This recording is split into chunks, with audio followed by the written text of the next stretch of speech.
ইনি হচ্ছেন একজন বাংলাদেশের বিখ্যাত রাঁধুনি, বলতে পারেন শেফ। তিনি বিভিন্ন সময়ে বাংলাদেশে থাকাকালীন বিভিন্ন ধরনের রেসিপি দিয়েছেন। তিনি এখন ভারতে পালিয়ে ওই রেসিপিগুলো দিয়ে রান্নাবান্না করে খাচ্ছেন। আসুন ওনার মুখ থেকে রেসিপিগুলো জেনে নেই। আর কিছু না পেয়ে পেঁয়াজ নিয়ে, পেঁয়াজ ছাড়াও কিন্তু রান্না হয়।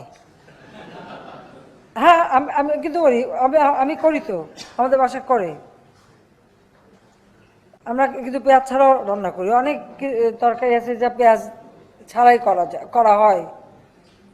এটা কোনো এমন এই পেঁয়াজ নিয়ে এত মানে অস্থির হয়ে পড়ার কি আছে আমি তো জানি না।